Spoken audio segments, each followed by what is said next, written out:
பிள்ளைகளை குறித்து சத்துடைய திட்டத்தை யோசித்து பாருங்க. என்னுடைய மனைவி கர்ப்பம் தரித்திருக்கும் பொழுது நாங்க அந்த ஸ்கேன்ல பார்த்திருக்கிறோம். சின்ன கருவாய் இருந்த காலங்கள், சின்ன குழந்தையா இருந்த காலங்கள், அதோடைய கைகள் இத்தனை சென்டிமீட்டர், இத்தனை அளவு இருக்குது. இப்படி இருக்கிற அந்த ஸ்கேன் ரிப்போர்ட்டை பார்க்கும் பொழுது இதெல்லாம் உருவாகுவதற்கு முன்பதாகவே ஆண்டவர் என்ன பண்ணியிருக்கிறாரு? நம்மளை கண்டிருக்கிற தெய்வமாய் இருக்கிறார். ஆமென் சொல்லுங்க பார்க்கலாம். ஆண்டவரும் மீட்பரும் இரட்சகருமான இயேசு கிறிஸ்துவின் நாமத்தினாலே உங்களை வாழ்த்தி வரவேற்கிறேன். இன்றைக்கு தியானத்திற்கென்று வாசிக்கும்படியாய் தெரிந்து கொண்ட வார்த்தை, 2 வார்த்தையை நான் உங்களிடத்துல வாசிக்கும்படியாய் கேட்கிறேன். மத்தேயு எழுதின நற்செய்தி நூல் 19ஆம் அதிகாரம் அதன் 13ஆம் வசனம் முதல் 15ஆம் வசனம் வரை வாசிக்க கேட்போம். மார்க் எழுதின நற்செய்தி நூல் 10ஆம் அதிகாரம் 13 முதல் 16 வசனங்கள் வாசிக்க பார்க்கலாம்.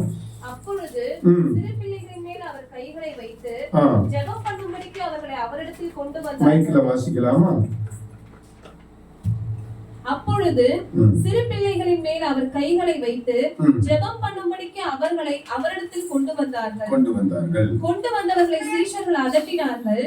இயேசுவோ, சிறு பிள்ளைகள் என்னிடத்தில் வருகிறதற்கு இடம் கொடுங்கள், அவர்களை தடை பண்ணாதிருங்கள், பரலோக ராஜ்யம் அப்படிப்பட்டவர்களுடையது என்று சொல்லி அவர்கள் மேல் கைகளை வைத்து பின்பு அவ்விடம் விட்டு புறப்பட்டு போனார். அடுத்தது மார்க் 10ஆம் அதிகாரம் 13 முதல் 16ஆம் வசனம் வரை. அப்பொழுது சிறு பிள்ளைகளை அவர் தொடும்படிக்கு அவர்களை அவரிடத்தில் கொண்டு வந்தார்கள். கொண்டு வந்தவர்களை சீஷர்கள் அதட்டினார்கள். இயேசு அதை கண்டு விசனம் அடைந்து, சிறு பிள்ளைகள் என்னிடத்தில் வருகிறதற்கு இடம் கொடுங்கள், அவர்களை தடை பண்ணாதிருங்கள், தேவனுடைய ராஜ்யம் அப்படிப்பட்டவர்களுடையது. எவனாகிலும் சிறு பிள்ளையை போல் தேவனுடைய ராஜ்யத்தை ஏற்றுக்கொள்ளாவிட்டால் அவன் அது பிரவேசிப்பதில்லை என்று மெய்யாகவே உங்களுக்கு சொல்லுகிறேன் என்று சொல்லி அவர்களை அணைத்துக் கொண்டு அவர்கள் மேல் கைகளை வைத்து அவர்களை ஆசீர்வதித்தார். எனக்கு பிரியமான அன்பு தேவனுடைய பிள்ளைகளே, நீங்கள் அறிந்திருக்கிற பிரகாரம் இந்த நவம்பர் மாதம் 14ஆம் தேதி நாம் எல்லா பகுதியிலும் குழந்தைகள் தினமாக கொண்டாடுகிற ஒரு அனுபவத்தை நாம் பார்க்கிறோம். பள்ளியில் கூட உங்களுடைய பிள்ளைகளாக இருந்தாலும் சரி, ஒருவேளை உங்களை நீங்கள் நடத்துகிற பிள்ளைகளாக இருந்தாலும் சரி, இந்த நாளை கொண்டாடி மகிழ்ந்திருக்கிறதை நாம் பார்க்க முடியும். பரிசுத்த வேதாகமத்திலே ஆண்டவர் சிறு பிள்ளைகளுக்கு எத்தனை முக்கியத்துவம் கொடுத்திருக்கிறார் என்கிற அந்த வசனத்தை தான் நம்ம 2 பகுதியை வாசிக்க கேட்டோம். மத்தேயுல வாசிக்கும் பொழுது ஆண்டவர் அவர்கள் மேல் கைகளை வைத்து என்று சொல்லி அந்த 15ஆவது வசனத்திலே முடிகிறதை பார்க்கிறோம். ஆனால் மார்க் எழுதின சுவிசேஷத்துல அந்த 16ஆவது வசனத்திலே வாசிக்கும் பொழுது அதிலே ஒரு ஸ்டெப் கூடுதலாய் அங்கே எழுதியிருக்கிறதை பார்க்கிறோம். அவர்களை அணைத்துக் கொண்டு அவர்கள் மேல் கைகளை வைத்து அவர்களை ஆசீர்வதித்தார் என்று சொல்லி அங்கே எழுதப்பட்டிருக்கிறதை பார்க்கிறோம். சிறு பிள்ளைகள் என்று சொன்னால், சிறியவர்கள் என்று சொன்னால், சிறு பிள்ளைகள் என்று சொன்னால் ஒருவேளை மதிக்கப்படாமலோ இல்லை சொன்னால் கருத்தில் எடுத்துக்கொள்ளப்படாமலோ இருக்கிற ஒரு பிள்ளைகளாய் இருக்கலாம். ஆனால் அதில் வேத வசனத்தில் நாம் பார்க்கும் பொழுது ஆண்டவர் சிறு பிள்ளைகளுக்கு அத்தனையாய் முக்கியத்துவம் கொடுத்ததை, அந்த சிறு பிள்ளைகளை வரவழைத்த அந்த சிறு பிள்ளைகளை அதட்டின சீஷர்களை கூட கண்டு ஆண்டவர் அங்கு கோபப்பட்டதை நாம் பார்க்கிறோம். ஹல்லேலூயா. இதிலிருந்து நான் உங்களுக்கு 3 காரியங்களை தான் நான் சொல்ல விரும்புகிறேன். முதலாவது, அவர்களுக்கு இடம் கொடுங்கள். 2வது, தடை பண்ணாதிருங்கள்.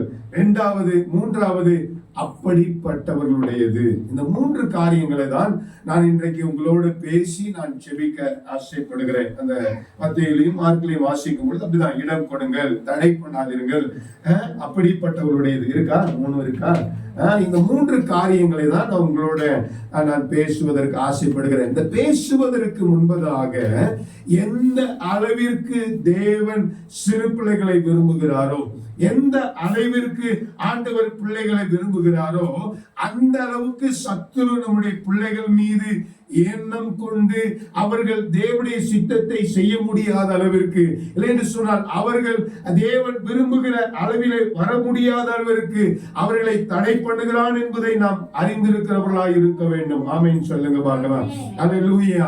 ஆவிக்குரிய பெற்றோராய் இருக்கிற நீங்களும் நானும், ஆவிக்குரிய தகப்பன் தாயாய் இருக்கிற நீங்களும் நானும், வேத வசனத்தின்படி அந்த பிள்ளைகளை குறித்து ஆண்டவர் என்ன எழுதியிருக்கிறார், அவனை குறித்து சத்துரு என்ன விரும்புகிறார் என்கிற காரியத்தை நீங்களும் நானும் புரிந்து கொண்டிருந்தால்தான் அந்த பிள்ளைகளை சரியான வழியிலே செயல்படுத்துவதற்கு, இல்லைன்னு சொன்னால் உருவாக்குவதற்கு அது ஏதுவாய் இருக்கும். ஆமென் சொல்லுங்க பார்க்கலாம். அல்லேலூயா, அல்லேலூயா. மோசேயை குறித்து நீங்கள் நன்கு கேள்விப்பட்டிருப்பீர்கள். எகிப்திலே இஸ்ரவேல் ஜனங்கள் அடிமைப்பட்டு இருக்கும் பொழுது, இஸ்ரவேல் ஜனங்கள் அடிமைப்பட்ட அந்த பிள்ளைகளை மீட்கும்படியாக, அந்த அடிமைப்பட்டிருக்கிற அடிமைகளை ஆண்டவரை ஆராதிக்கும்படியாக இஸ்ரவேலுக்கு அழைத்து வரும்படியாக தெரிந்து கொண்ட ஒரு பெரிய கதாபாத்திரம், இல்லை என்று சொன்னால் ஒரு பெரிய ஊழியக்காரன் என்று சொல்லி மோசேயை குறித்து நாம் சொல்ல முடியும்.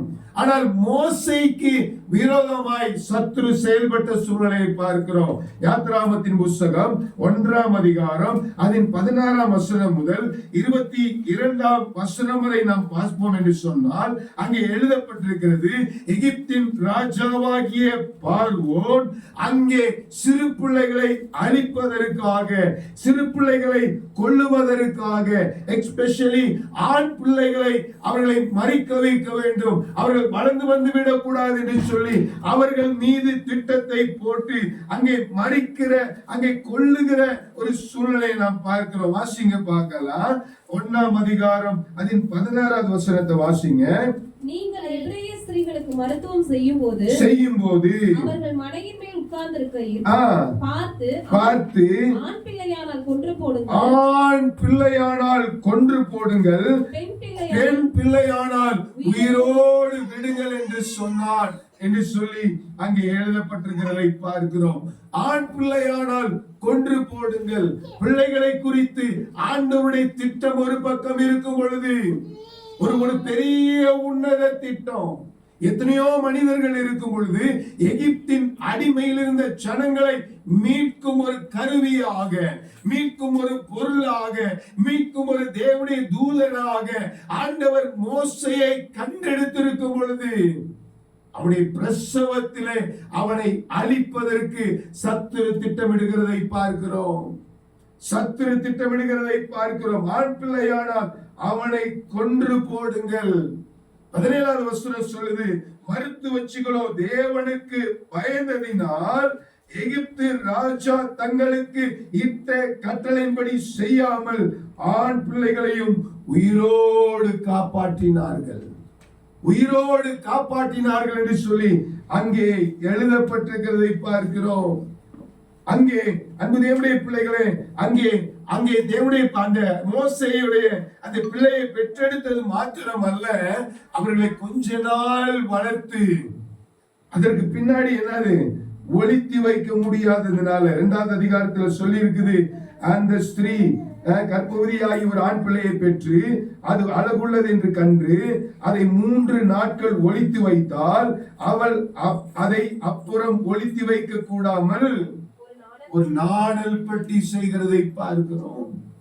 அதுவரை ஒளித்து வைத்திருந்த அந்த பிள்ளையை மறுபடியும் ஒளித்து வைக்க முடியாமல் அந்த 3ஆவது வசனத்துல நாணல் பெட்டியில போடுற ஒரு சூழ்நிலை. 2ஆம் அதிகாரத்துல 15ஆவது வசனத்துல பார்த்தா மறுபடியும் மோசேயை கொன்று போடுவதற்கு வகை தேடுகிற ராஜாவை பார்க்கிறோம். எனக்கு பிரியமான அன்புடைய பிள்ளைகளே, உங்களுடைய பிள்ளைகளை குறித்து ஆண்டவருக்கு திட்டம் இருக்கிறபடினாலே உங்களுடைய பிள்ளைகளை குறித்து சத்துருவும் ஒரு திட்டத்தை வைத்துக் கொண்டு அந்த தேவனுடைய திட்டத்தை உடைப்பதற்கு அவன் வகை தேடும் பொழுது நீங்கள் எதை அறிந்தவர்களாய் இருக்கிறீர்கள்? அந்த சாத்தானுடைய தந்திரத்தை, சாத்தானுடைய திட்டத்தை நீங்கள் அறிந்தவர்களாக இருக்க வேண்டும். அல்லேலூயா, அல்லேலூயா.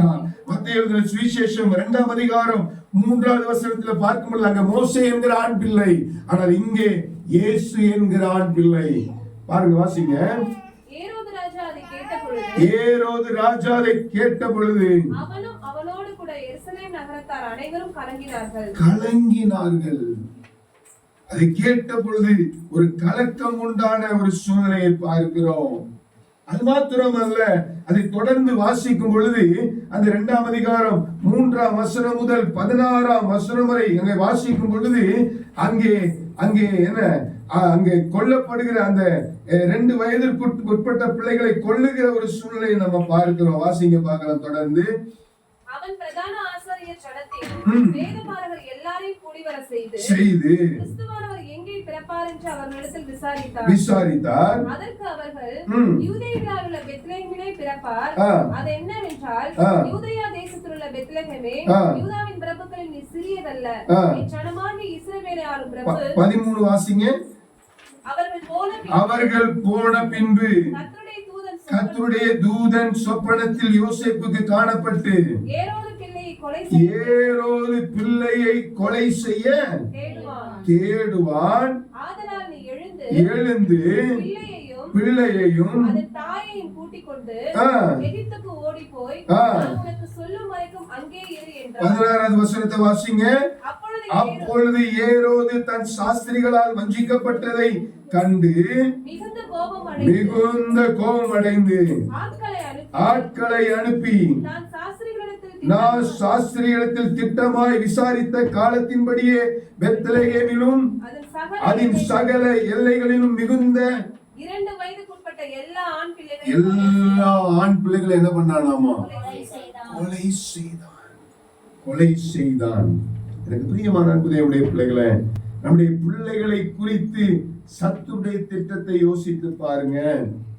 ஆனா வேதவசனம் சொல்லுது, சங்கீதங்களின் புஸ்தகம் 139ஆம் சங்கீதம் அதன் 13 முதல் 16வது வசனம் வரை வாசிக்கும் பொழுது வாசிங்க பார்க்கலாம். சங்கீதங்களின் புஸ்தகம் 139ஆம் சங்கீதம் வாசிங்க. இங்க பாருங்க, எவ்வளவு அருமையா அமேசிங்கா எழுதியிருக்கிறார் பாருங்க. இதை பார்த்தாலே நமக்கு எந்த அளவுக்கு ஆண்டவர் நம்மை நேசிக்கிறவராய் இருக்கிறார். ஒரு பக்கம் சத்துருடைய பிள்ளைகளை ஒன்றுமில்லாமல் ஆக்குவதற்கு திட்டமிடும் பொழுதும், அவன் என் பிள்ளையை கொலை செய்ய வேண்டும் என்று சொல்லி திட்டமிடும் பொழுதும், என்னுடைய பிள்ளைகளுடைய ஆசீர்வாதத்தை பார்க்க கூடாது என்று சொல்லி திட்டமிடும் பொழுதும், ஆண்டவர் எத்தனையாய் நம்மை பராமரிக்கிறவராய் இருக்கிற. வாசிங்க பார்க்கலாம். என் தாயின் கற்பத்தில் என்ன பண்ணாராமா? தாயின் கற்பத்துல காப்பாற்றினாராம். நான் பிரமிக்கத்தக்க அதிசயமாய் உண்டாக்கப்பட்டபடியால் உம்மை துதிப்பேன். உமது கிரியைகள் அதிசயமானவைகள், அது என் ஆத்துமாவுக்கு நன்றாய் தெரியும். நான் ஒளிப்பிடத்திலே உருவாக்கப்பட்டு விசித்திர வினோதமாய் உருவாக்கப்பட்ட போது என்னுடைய எலும்புகள் உருவாகிறது கூட உடைய கண்களுக்கு என்னவா இல்ல? மறைவா இல்ல. என்னுடைய மனைவி கர்ப்பம் தரித்திருக்கும் பொழுது நாங்க அந்த ஸ்கேன்ல பார்த்திருக்கிறோம். சின்ன கருவாய் இருந்த காலங்கள், சின்ன குழந்தையா இருந்த காலங்கள், அதனுடைய கைகள் இத்தனை சென்டிமீட்டர், இத்தனை அளவு இருக்குது.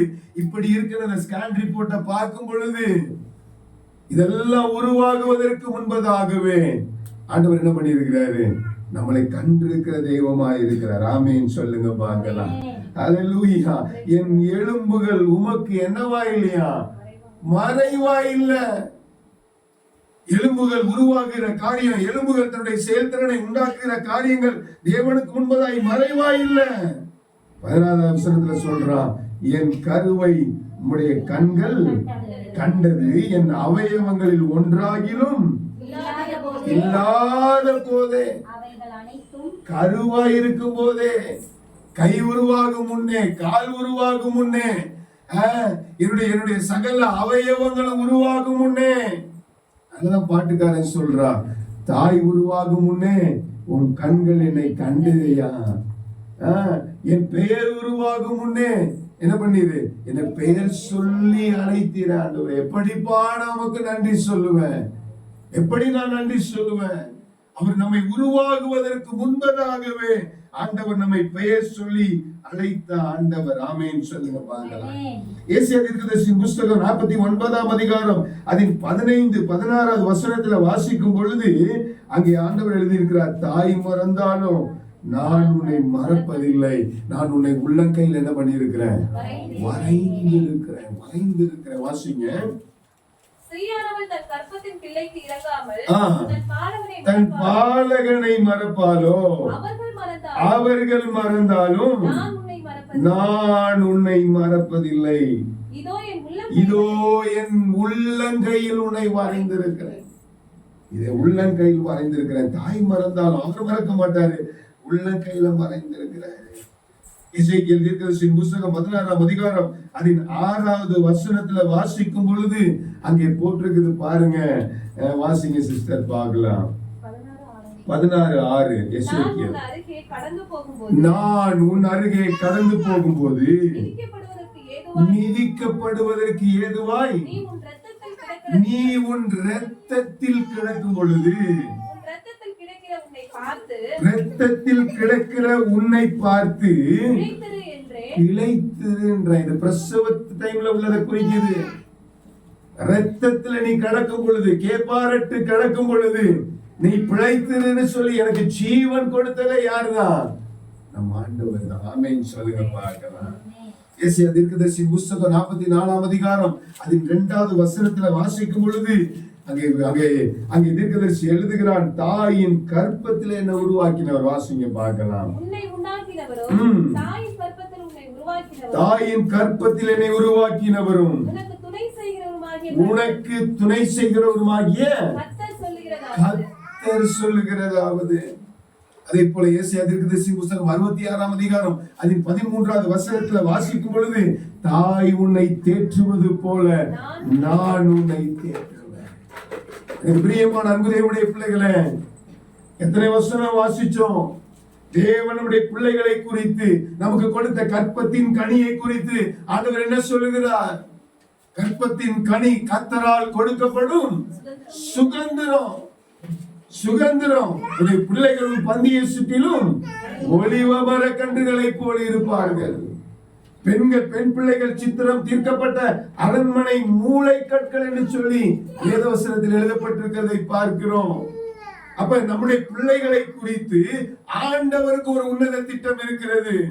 நம்முடைய பிள்ளைகளுடைய கருவை கண்டவர் மாத்திரமல்ல, நம்முடைய பிள்ளைகளுடைய அவயவங்களை உருவாக்கினவர் மாத்திரமல்ல, நம்முடைய பிறப்பின் மூலமாய் வெளியே கொண்டு வந்தவர் மாத்திரமல்ல, தாய் கவனிக்கலனாலும் தகப்பன் கவனிக்கலனாலும் அந்த பிள்ளைகளை போற்றி புலர்த்தி அவர்களுக்கு செய்ய வேண்டிய காரியங்களை செய்து அவருடைய எல்லா தேகி ஆத்துமாவை வழிநடத்தினவர் மாத்திரமல்ல, அவர் தேற்றுகிறவர் மாத்திரமல்ல, நம்முடைய பிள்ளைகள் மீது அவர் ஒரு உன்னத திட்டத்தை வைத்திருக்கிறார். ஆமென் சொல்லுங்க பார்க்கலாம்.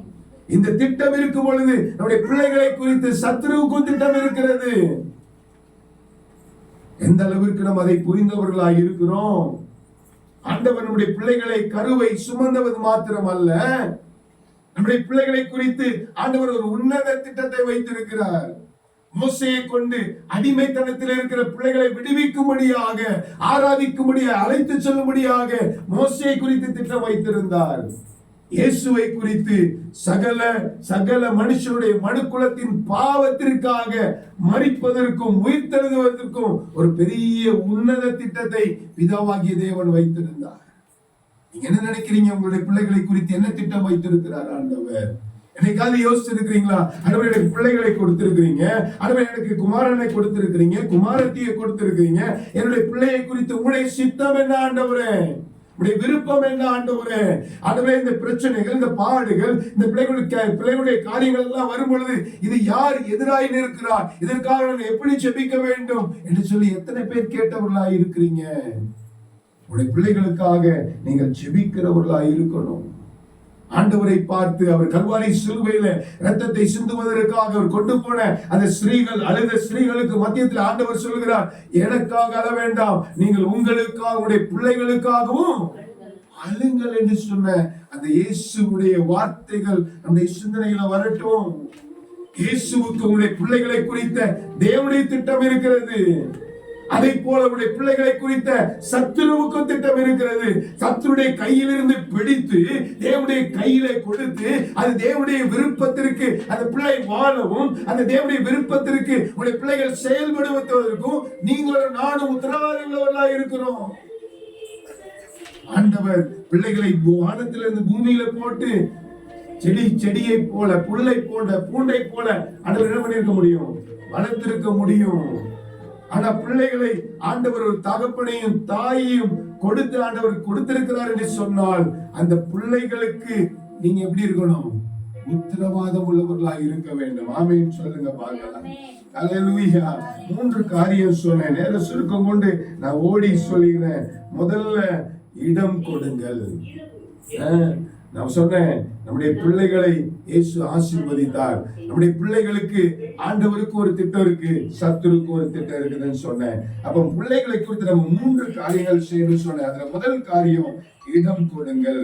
நம்முடைய பிள்ளைகளுக்கு படிப்பு, எதிர்காலம், உயர்வு யோசித்துட்டு இருக்கோம். என் பிள்ளை என்ன படிக்க வைக்கிறது, என் பிள்ளை எதிர்காலத்தில் எப்படி வர போறான், என் பிள்ளை எப்படிப்பட்ட உயர்ந்த ஸ்தானத்துல வர போறான், என்ன காரியங்கள் செய்ய போகிறான் நம்ம யோசிக்கிறவர்களா இருக்கிறோம்.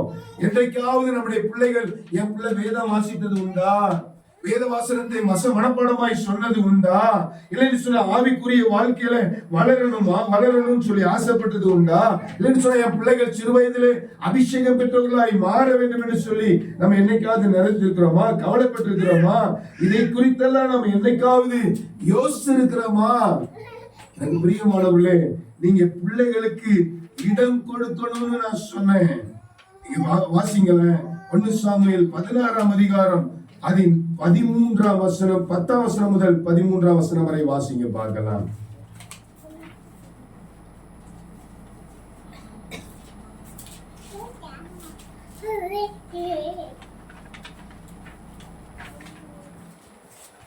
ஒன்று சாமுவேல் 16:10 வரை.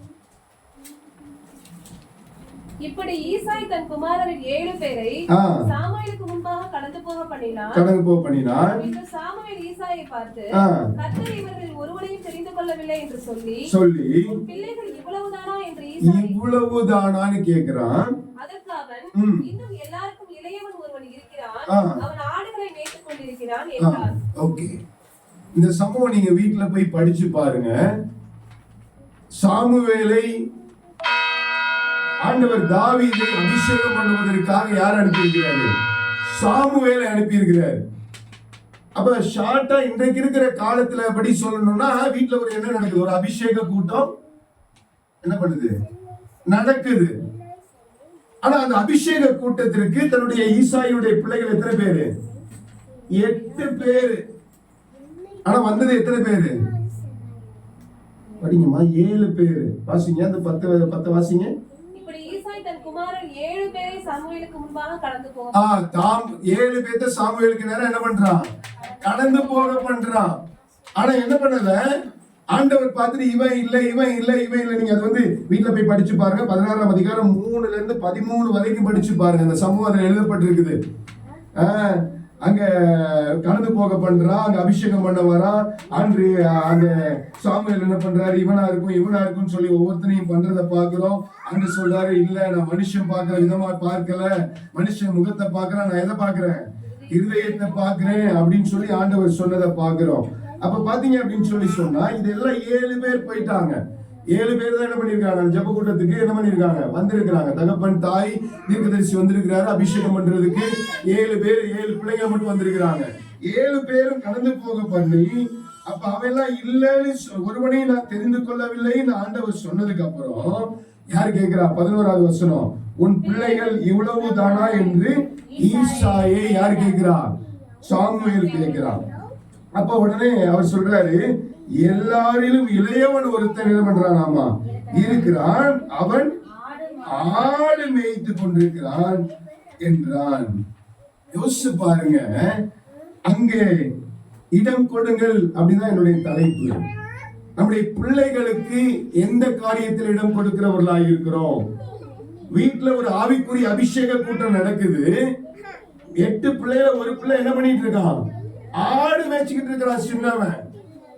அவன் சின்னவன், 7 பேர் வந்திருக்கிறான். ஆனா ஒருத்தவன் என்ன பண்ணிட்டு இருக்கான்? அங்கே ஆடு மேய்க்கிற ஒரு சூழ்நிலையை பார்க்கிறோம். வீட்டுல நடக்கிற காரியங்களுக்கு கூட அந்த பிள்ளையை கூப்பிட முடியாத அளவிற்கு அவன் எப்படிப்பட்டவனா இருக்கிறான்? சின்னவனா இருக்கிறான், மதிக்கத்தக்காதவனா இருக்கிறான். ஆனா ஆண்டவர் என்ன பண்ணாரு? அவனை பார்க்கிறவரா இருந்தாரு. எனக்கு பிரியமான அன்புடைய பிள்ளைகளை, நீங்க உங்க பிள்ளைகளை எப்படி பார்க்கிறீங்க? நீங்க ஜெபிக்கும் போது உடைய பிள்ளையை நீங்க எப்படி பார்க்கிறீங்க? நீங்க வேதம் வாசிக்கும் போது உடைய பிள்ளைகளை எப்படி பார்க்கிறீங்க? நீங்க ஆலயத்துக்கு வரும் பொழுது உடைய பிள்ளைகளை எப்படி பார்க்கிறீங்க? உடைய குடும்பத்துல நீங்க குடும்ப ஜெபம் பண்ணும் பொழுது உடைய பிள்ளைகளை எப்படி பார்க்கிறீங்க? நிறைய பேர் சின்ன பிள்ளை தானே. நான் எப்போ சொல்வேன், நம்முடைய ஐக்கியத்துக்கு சின்ன பிள்ளைங்க வந்தா கூட தொந்தரவு பண்ணா கூட பரவாயில்ல, நீங்க என்ன பண்ணக்கூடாது? வெளியில கூட்டிட்டு போக கூடாது. சொல்றதுக்கு காரணம் என்ன தெரியுமா? இந்த வேதத்தோட அடிப்படை தான். நம்ம நினைப்போம் இது சின்ன பிள்ளை, இதுக்கு என்ன தெரிய போகுது, இதை கொண்டு போய் வெளியில வச்சா போதும்னு. இல்ல, தேவனுடைய பிரசன்னத்துல சிறு பிள்ளைகள் இருக்கணும். நம்ம செய்கிற காரியத்துல, நம்ம கலந்து கொள்ளுகிற காரியத்துல, நம்ம ஆண்டவருக்கு முக்கியத்துவப்படுத்துகிற காரியத்துல சிறு பிள்ளைகளுக்கு இடம் கொடுக்கிறவர்களா இருக்கணும். நிறைய நேரத்துல இன்னைக்கு நம்மளே இடத்த புடிச்சுக்கிறோம், நம்மளே எல்லா காரியங்களும் செல்ஃபா பண்ணிக்கிறோம். ஆனா சின்ன பிள்ளைகளுக்கு நம்ம என்ன பண்றது இல்ல? இடம் கொடுக்கறது இல்ல. என்னைக்காவது உங்க பிள்ளைகளுக்கு இடம் கொடுத்திருக்கிறீங்களா? ஏமா நீ ஒரு பாட்டு பாடு, நீ கொஞ்சம் ஜெபம் பண்ணு, நீ கொஞ்சம் ஒரு வார்த்தை பைபிள் வாசி, ஏதாவது நம்ம சொல்லி இருக்கிறோமா? எந்த அளவிற்கு நம்ம சிறு பிள்ளைகள் நினைக்கிறோம்? எரேமியா தீர்க்கதரிசியின் புஸ்தகம் 1ஆம் அதிகாரம் அதில் 6-7 வசனத்துல வாசிக்கும் பொழுது வாசிங்க பார்க்கலாம். ஆமா, எரேமியா 1ஆம் அதிகாரம் 6-7. அப்பொழுது நான் கர்த்தராகிய ஆண்டவரே பேச அறியேன். என்ன சொன்னானாமா? நான் பேச அறியேன், என்னவா இருக்கிறேன்? சிறு பிள்ளையா. அடுத்த வசனம் வாசிங்க. ஆனாலும் கர்த்தர், கவனிங்க, ஆனாலும் கர்த்தர் என்ன பண்ணக்கூடாதுப்பா நீங்க? ஆமா, நீங்க 1 வயசு பிள்ளைய வச்சிருந்தாலும் சரிதான், 6 மாசம் சின்ன பிள்ளைய வச்சிருந்தாலும் சரிதான், நீங்க அப்பதான் பிறந்து 1 மாத பிள்ளையா இருந்தாலும் சரிதான், என்ன பண்ணக்கூடாது? சிறு பிள்ளை நினைக்க கூடாது. அந்த சிறு பிள்ளையும் ஆண்டவருக்கு முக்கியம். அந்த சிறு பிள்ளையும் தேவனுடைய பிரசன்னத்துக்கு மிகவும் முக்கியமான ஒரு ஆள். அந்த பிள்ளைகளுக்கு நாம் இடம் கொடுக்கிறவர்களாக இருக்கணும். அநேக நேரத்தில் நம்ம சிறு பிள்ளைகளுக்கு நடக்க வேண்டிய நன்மைகளை நாம் தடை செய்கிறவர்களாக இருக்கிறோம். ஆலயத்திற்கு போவதற்கு முன்பதாக, கூட்டங்களுக்கு போவதற்கு முன்பதாக நம்முடைய பிள்ளைகளுக்கு ஒழுக்கத்தை சொல்லி கடைபிடித்து கொண்டு வரணும். ஆனா என்ன பண்ணக்கூடாது? என் பிள்ளை டிஸ்டர்ப் பண்ணுவான்னு என்ன பண்ணக்கூடாது? வெளியில கூட்டிட்டு போக கூடாது. சிறு பிள்ளைன்னு சொல்லாத, சிறு பிள்ளைன்னு சொல்லாத. சிறு பிள்ளைகளுக்கு நாம் முக்கியத்துவம் கொடுக்கிறவர்களாக, சிறு பிள்ளைகளுக்கு நாம் இடம் கொடுக்கிறவர்களாக இருக்கணும். லூக்கா எழுதின சுவிசேஷம் 2ஆம் அதிகாரம் ரெஃபரன்ஸ் நீங்க எழுதிக்கோங்க. அநேக காரியங்கள் நான் சொல்ல முடியாது, நேரம் சுருக்கமா இருக்கிறதுனால. லூக்கா எழுதின சுவிசேஷம் 2ஆம் அதிகாரம் 41 முதல் 52 வசனம் வரைக்கும் நீங்க வாசிச்சு பாத்தீங்கன்னா, அது வாசிங்க சிஸ்டர். 46, 47 வாசிங்க.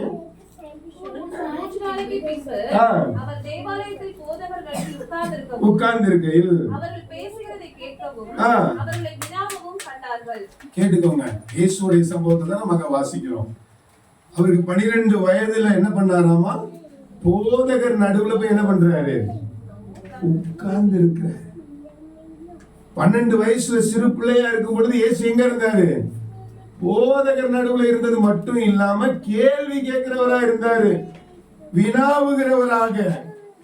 எனக்கு பிரியமான தேவனுடைய பிள்ளைகளே, வேதத்தை அறிந்திருந்தால் தான் வினாவ முடியும். அப்ப 12 வயதிலே வேதத்தை இயேசு கற்றறிந்தவராக இருந்தார். நீங்க உங்க சின்ன பிள்ளையா இருந்தாலும் படிக்க தெரிஞ்சுட்டுனா வேதத்தை குறிச்சு, வேதத்தை கொடுத்து எழுத்து கூட்டி படிமா அப்படின்னு நீங்க சொல்லுங்க. இடம் கொடுங்க உங்களுடைய பிள்ளைகளுக்கு. அவர்களை தடை பண்ணாம இடம் கொடுக்கிறவர்களாக இருக்க வேண்டும். ஆமேன்னு சொல்லுங்க பார்க்கலாம். கடந்த நாட்கள்ல உங்களுக்கு தெரியும், அந்த தம்பி, அந்த ஒரு தம்பியை நான் பார்க்க போயிருந்தேன். மனாசுங்கிற அந்த தம்பியை ஜெபித்திருந்தோம். நம்ம அவனுடைய விளையாடும் போது அவனுக்கு கையில எலும்பு முறிவு ஏற்பட்டுச்சு. அவனை நான் போய் பார்த்திருக்கும் பொழுது அவங்க அப்பா அவனை குறிச்சு சொன்ன சாட்சி, 4:30 மணிக்கு எழுந்திருவான் சார், 10வது தான் படிக்கிறான், 4:30 மணிக்கு எழுந்திரிச்சிருவான் சார். காலையில என்ன பண்ணிடுவான்? பிரேயர் பண்ணிடுவான். அவங்க பிரேயர் பண்ணிடுவான். காலையில அவன் என்ன பண்ணிடுவான்? படிச்சிருவான். காலையில அவன் கிளம்பிடுவான். பாத்தீங்க அப்படின்னா 10வது தான் படிக்கிறான். அவங்களுடைய அந்த புனித புத்தகம் ஹோலி குரானை என்ன பண்ணிட்டானோ ஒரு முறை ஃபுல்லா படிச்சுட்டானா. எத்தனாவது தான் படிக்கிறான்? 10வது தான் படிக்கிறான், 10th தான் படிக்கிறான். ஒரு முறை அவர்கள் நம்பிக்கையாய் கொண்ட அந்த புத்தகத்தை என்ன பண்ணிட்டான்? வாசிச்சு முடிச்சுட்டான். உங்களுடைய பிள்ளைகள் வேதத்தை படித்து முடித்தவங்களா இருக்கிறாங்களா? இல்ல நீங்க வேதத்தை ஒரு முறையாவது படித்து முடித்தவங்களா இருக்கிறீங்களா? நீங்க உங்களுடைய பிள்ளைகளுக்கு இடம் கொடுக்கிறவர்களாக இருக்க வேண்டும்.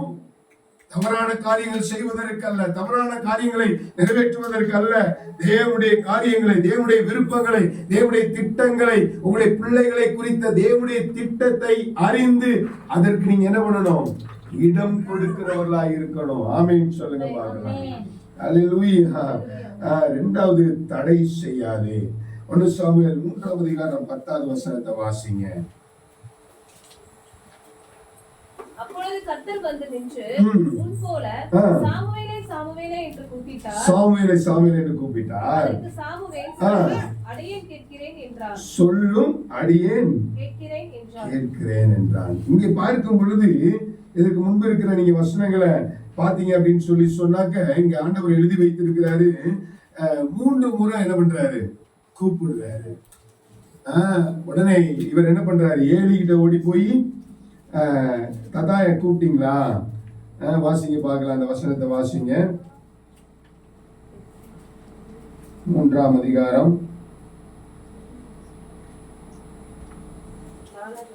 வாசிங்க. 4வது வசனம். அப்பொழுது கர்த்தர் சாமுவேலை கூப்பிட்டார். அதற்கு அவன் இதோ இருக்கிறேன் என்று சொல்லி ஏலியினிடத்தில் ஓடி. யார் கூப்பிட்டா? கர்த்தர் கூப்பிட்டாரு. ஆனா இவன் எங்க ஓடுறான்? ஏலி இடத்துல போயிட்டு இதோ இருக்கிறேன் என்னை கூப்பிட்டீரே என்றான். ஓகே. அதற்கு அவன் நான் கூப்பிடவில்லை, திரும்பி போய் படுத்துக்கொள் என்றான். ஓகே. அவன் போய் படுத்துக்கொண்டான். மறுபடியும் கர்த்தர் சாமுவேலே என்று கூப்பிட்டார். அப்பொழுது சாமுவேல் எழுந்திருந்து ஏலியினிடத்தில் போய் இதோ இருக்கிறேன் என்னை கூப்பிட்டீரே என்றான். அப்ப பாருங்க, ஒவ்வொரு முறையும் போய் கர்த்தர் கூப்பிடும் போதெல்லாம் யார்கிட்ட போய் சொல்றான்? ஏலிட்ட போய் நீர் கூப்பிட்டீரான்ற மாதிரி போய் கேட்கிறான். அப்ப உடனே சாமுவேல் ஏலி என்ன பண்றாரு? ஓகே ஓகே அந்த 6வது வசனத்தின் பிற்பகுதி, அவன் என் மகனே நான் உன்னை கூப்பிடவில்லை, திரும்பவும் போய் படுத்துக்கொள் என்றான். அப்புறம் 7வது வசனத்துல சாமுவேல் கர்த்தரை நோக்கி கர்த்தரை இன்னும் அறியாதிருந்தான், கர்த்தருடைய வார்த்தை அவனுக்கு இன்னும் வெளிப்படவில்லை.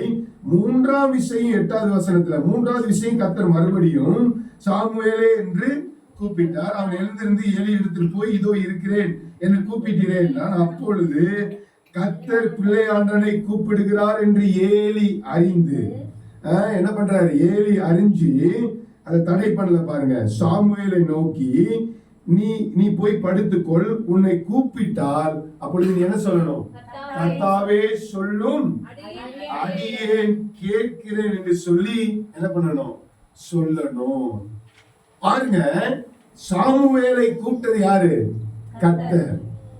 ஆனா ஏலி அதை புரிந்து கொண்ட பொழுது சாமுவேலோடு தேவன் இடைபட விரும்புகிறார் என்கிற காரியத்தை புரிந்து கொண்டு அந்த சாமுவேல் தடை பண்ணாதபடிக்கு அங்கே ஒரு உறவை ஏற்படுத்துகிற ஒரு சூழ்நிலையை பார்க்கிறோம். அங்கே ஒரு உறவை ஏற்படுத்துகிறார், இந்த சொல்லிக் கொடுக்கிறாரு. உன்னை கூப்பிடுற ஆண்டவர் அவர் புரிஞ்சுக்கிட்டு இனிமே உன்னை அப்படி கூப்பிட்டாருன்னா நீ என்ன பண்ணணும்? கர்த்தாவே சொல்லும் அடியேன் கேட்கிறேன் அப்படின்னு சொல்லி என்ன பண்ணணும்? நீ சொல்லணும். அப்ப நம்முடைய பிள்ளையுடைய தாளந்தை நாம் எப்படி தடைப்படுகிறவர்களாக இருக்கிறோம்? ஒருவேளை நம்முடைய பிள்ளைகளுக்கு பாடுகிற திறமைகள் இருக்கலாம், வேத வசனத்தை சொல்லுகிற திறமைகள் இருக்கலாம், கர்த்தரை குறித்து அறிவிக்கிற காரியங்கள் இருக்கலாம். நாம் எப்படி சொல்றோம்?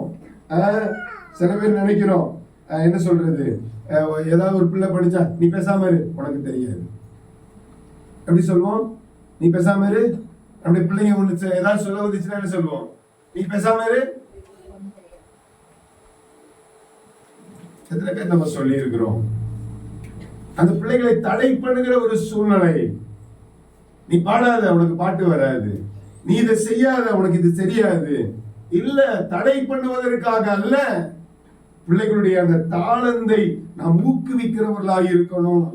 அந்த பிள்ளைகளுக்கு கற்றுக் கொடுத்திருக்கிற அந்த தாளந்தை பயன்படுத்துவதற்கு நாம் அவர்களை என்ன பண்ணணும்? கைட் பண்றவங்களா இருக்கணும். ஆமென் சொல்லுங்க பாருங்க. ஹalleluya.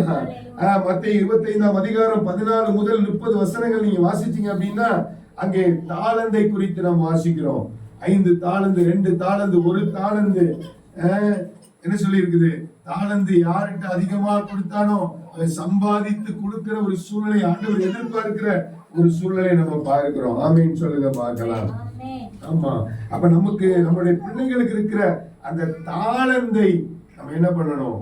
தடை பண்ணக்கூடாது. டெவலப் பண்றதுக்கு உதவி செய்கிறவர்களாக அவர்களை கர்த்தர் பயனுள்ள ஒரு பாத்திரமாய் மாறுவதற்கு அவர்களை என்ன பண்ணணும்? ஊக்குவிக்கிறவர்களாக இருக்கணும். மோசேயுடைய காரியத்தை, திட்டத்தை அறிந்தவர்கள். அவருடைய தாய் என்ன பண்ணா?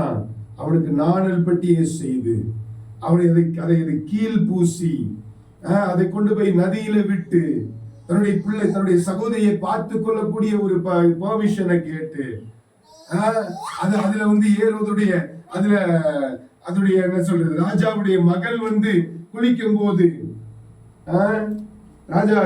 ராஜாவுடைய மகள் என்ன பண்றான்? குளிக்கிறதுக்கு வாரா. உடனே அந்த நாணல் பட்டியை பாக்குறா, திறந்து பாக்குறா, குழந்தை அழுகுது.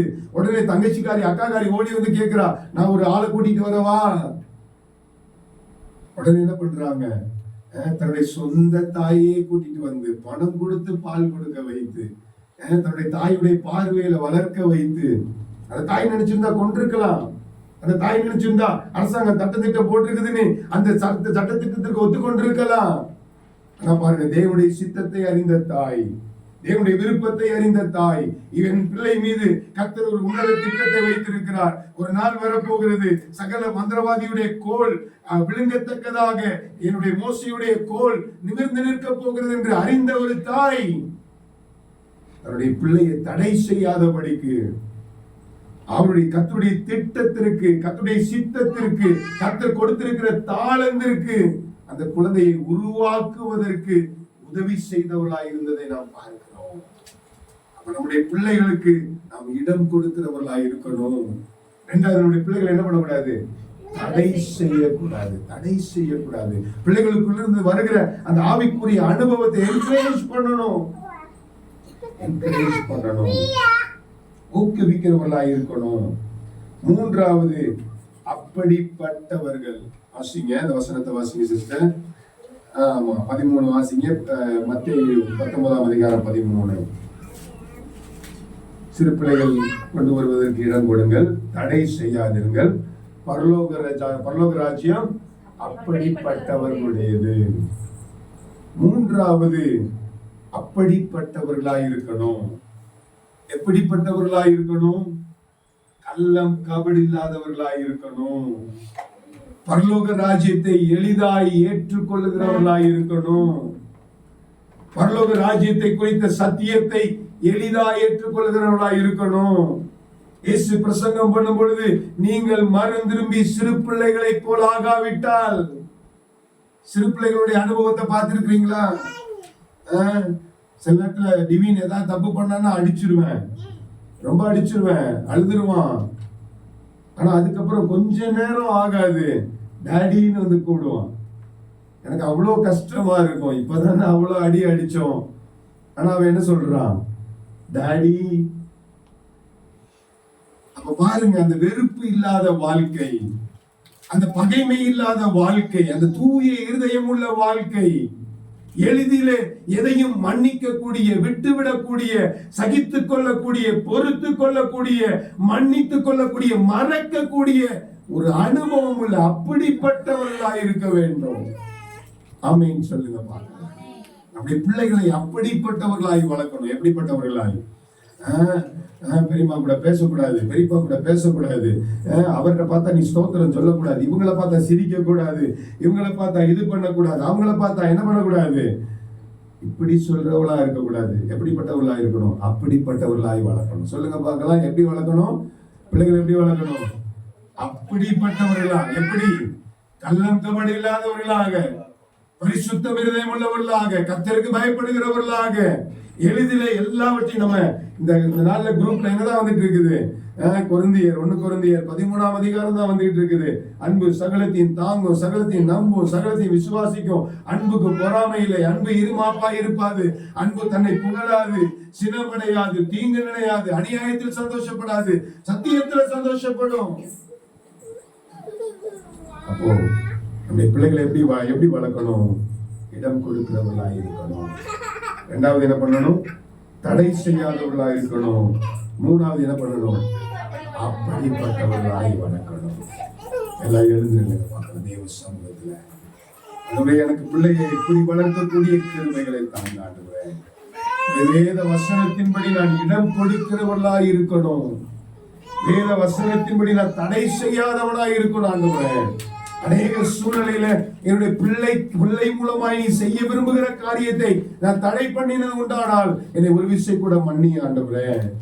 என் மூலமா என் பிள்ளை மூலமா ஏதோ நீங்க எனக்கு செய்ய விரும்புனீங்க, என் பிள்ளை மூலமா ஏதோ எனக்கு கற்றுக் கொடுக்க விரும்புனீங்க, என் பிள்ளை மூலமா ஏதோ ஒரு காரியங்களை நீங்க சொல்ல விரும்புனீங்க ஆண்டவரே, அதை நான் தடை செய்து விட்டுட்டேன். அதுவே இனி இடம் கொடுக்கக்கூடிய ஒரு சுபாவம், தடை செய்யக்கூடாத ஒரு சுபாவம், இப்படிப்பட்ட பிள்ளைகளாய் வளர்க்கக்கூடிய ஒரு கிருபை எனக்கு தாங்க. எல்லாரும் கண்களை மூடி வாய்களை துறந்து அதுவே என்னுடைய பிள்ளைகளை வளர்க்கக்கூடிய கிருபை தாங்கப்பா. என்னுடைய பிள்ளைகளை நாங்கள் வேத வசனத்தின்படி வளர்க்கணும்.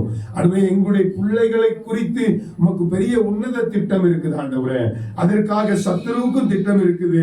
சத்துருடைய கண்களுக்கு விலக்கி உம்முடைய சித்தத்தின்படி வளர்ப்பதற்கு எங்கள் பிள்ளைகளை வளர்ப்பதற்கு எங்களுக்கு கிருபையை தாங்கன்னு கேளுங்க பார்க்கலாம். எல்லாரும் கண்களை மூடி எல்லாரும் ஜெபிங்க, எல்லாரும் ஜெபிங்க. ஹல்லேலூயா ஹல்லேலூயா. சின்னஞ்சிறு வயதில் என்னை குறித்து விட்டார், தூரம் போயினும் கண்டு கொண்டார். சின்னஞ்சிறு வயதில் என்னை குறித்து விட்டார், தூரம் போயினும் கண்டு கொண்டார்.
அருமையானது மாலை வேலைக்காக நாங்கள் நமக்கு நன்றி செலுத்துகிறோம். இந்த சமூகத்துல அதுவே சிறு பிள்ளைகளை என்னிடத்தில் வருவதற்கு இடம் கொடுங்கள், அவர்களை தடை பண்ணாதிருங்கள். பரலோக ராஜ்யம் அப்படிப்பட்டவர்களுடையதுன்னு சொல்லி அதுவே எங்களோடு நீர் பேசின வார்த்தைகளுக்காக நமக்கு ஸ்தோத்திரம். இந்த குழந்தைகள் தின விழாவில் நாளிலே ஆண்டவரே எங்களுக்கு கொடுத்திருக்கிற பிள்ளைகளுக்காக நாங்கள் நமக்கு நன்றி செலுத்துகிறோம் ஆண்டவரே. அந்த பிள்ளைகளை வளர்க்கக்கூடிய அதுவே கிருபையை எங்களுக்கு கொடுப்பீராக. அதுவே அந்த பிள்ளைகளை அதுவே உம்முடைய ராஜ்யத்திற்கு நாங்கள் இடம் கொடுக்கத்தக்கதாக அதுவே உம்முடைய கிருபைகள், உம்முடைய வல்லமைகள், உம்முடைய வரங்கள் அதுவே பிள்ளைகளிலிருந்து வெளிப்படும் பொழுது அதை தடை செய்யாதபடிக்கு அதை ஊக்குவிக்க, அதிலே கதாவை சரியாய் நடத்த, அது மாத்திரமல்ல அதுவே அப்படிப்பட்டவர்களாக அதுவே தகப்பனே கள்ளம் கபடி இல்லாதவர்களாக தூய்மை உள்ள வாழ்க்கை வாழ்கிறவர்களாக எளிதிலே பரலோக ராஜ்யத்தை ஏற்றுக்கொள்கிறவர்களாக அதுவே தகப்பனே கிறிஸ்துவை அதிகமாய் நேசிக்கிறவர்களாக சகலவற்றையும் கர்த்தாவே அப்பா துர்குணங்களை மறைக்கிறவர்களாக மன்னிக்கிறவர்களாக விட்டுக் கொடுக்கிறவர்களாக சகிக்கிறவர்களாக அதுவே தகப்பனே எங்கள் பிள்ளைகளை வளர்ப்பதற்கு எங்கள் ஒவ்வொருவருக்கு கர்த்தரை கிருபை பாராட்டுவீராக. கொடுத்த ஆண்டவரே நல்ல வார்த்தைகளுக்காக உமக்கு ஸ்தோத்திரம். இந்த வார்த்தைகளை நாங்கள் கேட்கிறவர்களாய் அல்ல ஆண்டவரே, அதன்படி செய்கிறவர்களாய் கர்த்தர் நீர் மாற்றும். பிபிசியில் இருக்கிற ஒவ்வொரு குடும்பங்களை கர்த்தர் நீர் ஆசீர்வதியும். அவருடைய குடும்பத்தில் இருக்கிற தேவைகளை கர்த்தர் சந்தியும். அவர்களுக்கு நல்ல சுகவாழ்வை கர்த்தர் கொடும், நல்ல சம்பாத்தியத்தை கர்த்தர் கொடும். அவருடைய பிரயாணங்களை கர்த்தருடைய கரம் இருக்கட்டும். எல்லா சத்துருடைய திட்டங்களுக்கு அவர்களை விலக்கி விடுவித்து பாதுகாத்துக் கொள்ளும். அவர்கள் இருக்கிற ஒவ்வொரு பிள்ளைகளை கர்த்தர் நீர் ஆசீர்வதியும். அவருடைய பிள்ளைகளுக்கு நல்ல படிப்பை கர்த்தர் கொடும், நல்ல ஒழுக்கமான வாழ்க்கையை கர்த்தர் கொடுப்பீராக. அவருடைய தங்களுடைய பிள்ளைகள் சமுதாயத்திலும் குடும்பத்திலும் அவருடைய திருச்சபைக்கும் அவருடைய ஆசீர்வாதம் உள்ள பிள்ளைகளாய் மாற எங்கள் அன்பு தகப்பனின் கிருபை பாராட்டுவீராக நாங்கள் ஜெபிக்கிறோம். திருக்கரத்தில் அர்ப்பணிக்கிறோம் ஆண்டவரே. ஒவ்வொருவரையும் நாங்கள் பிதா குமாரன் பரிசுத்த ஆவியின் நாமத்தினாலே வாழ்த்தி ஆசீர்வதிக்கிறோம். கிருபை சூழ்ந்து கொள்ளட்டும் ஆண்டவரே. ஆண்டவரே தகப்பனே, எங்களுடைய பிள்ளைகள் வாழ்ந்திருப்பார்களாக, ஆசீர்வாதமாய் இருப்பார்களாக. உன் சந்ததி மேல் என் ஆசீர்வாதம், உன் சந்ததி மேல் என் ஆவியையும், உன் சந்தானத்தின் மேல் என் ஆசீர்வாதத்தையும் ஊற்றுவேன் என்று சொன்னது போல என்னுடைய பிள்ளைகள் சந்ததி ஆசீர்வாதமாய் இருக்கட்டும். திருக்கரத்தில் அர்ப்பணிக்கிறோம், தாழ்த்துக்கிறோம். ஜெபத்தை கேட்டதாக ஸ்தோத்திரம். துதி கனம் மகிமை எல்லாம் நமக்கு செலுத்துகிறோம். இயேசு கிறிஸ்துவின் நாமத்தில் ஜெபிக்கிறோம் ஜீவனுள்ள பிதாவே. எல்லாரும் சேர்ந்து சொல்லலாம். என் ஆத்துமாவே கர்த்தரை ஸ்தோத்திரி, என் முழு உள்ளமே கர்த்தரை பரிசுத்த நாமத்தை ஸ்தோத்திரி, என் ஆத்துமாவே கர்த்தரை ஸ்தோத்திரி, கர்த்தர் செய்த சகல உபகாரங்களையும் மறவாதே. ஆமென், ஆமென். எல்லாரும் கண்களை மூடி கை கூப்பி தலை வணங்கி இருக்கும் பொழுது இப்பொழுது நம் ஆண்டவராய் இருக்கிற இயேசு கிறிஸ்துவின் கிருபையும் பிதாவாகிய தேவனுடைய அன்பும் பரிசுத்த ஆவியாருடைய அந்யோன்ய ஐக்கியமும் சமாதானமும் பாதுகாவலும் விசேஷமாய் இந்த சிறு பிள்ளைகளோடும் அவருடைய குடும்பத்தாரோடும் உலகத்தில் இருக்கிற சகல பரிசுத்தவான்களோடும் இன்றும் என்றும் கர்த்தரின் வரிய விருதும் இருப்பதாக. ஆமென்.